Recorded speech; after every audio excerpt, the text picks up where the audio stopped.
Well and truly here. One of the most obvious elements is the strength of wind, which will strip off most of the leaves from the trees in the next 24 hours. In fact, the following week, and this is the forecast for the wind for the week, will be a windy one, but not always cold. The colour of these arrows suggests its original source, and by midweek it's a little milder. Now, though, it's cold everywhere, whether you've got sun or rain, and the winds are at their strongest, I think, for this week. Severe gales, gusts to 60 miles an hour, that's enough to, well, do some minor damage, garden sheds, this sort of thing.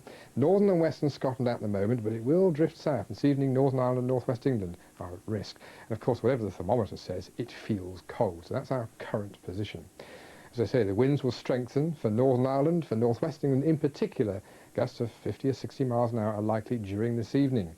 And overnight, the gales continue. For a time, I think, anywhere in eastern England, but particularly northeast England, maybe in Norfolk, with gusts 50-odd miles an hour. Means no frost. There's one advantage. No frost at all this week, I wouldn't have thought. The other element you're bound to notice is the rain. If you're stuck in any of these showers and they're being driven by the wind, it's like continuous rain. It's very nasty. There's some sunshine around. That'll last all the afternoon, I think, particularly northeast England, but also many counties in southern England. You know, if you're up or downwind of a hill, that blocks the showers. But there is more rain on the way, so if you're dry now, don't expect to stay dry necessarily. It's hard to spot it, but it's clearly underneath this mass of cloud.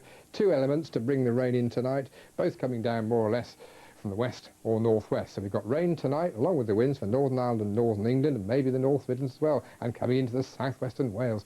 Tomorrow morning, though, actually doesn't look too dissimilar. Still showers around northern and western Scotland, still running down the western side of England through the Midlands, maybe to the southeast of England. Sunshine restricted to the slowly dying wind in the extreme east, and that, I think, will take all the showers away with it. So tomorrow afternoon will be rather better, a little less windy, still some sunshine, and therefore a little less cold.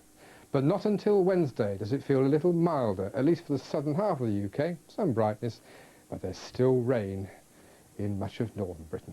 Anna.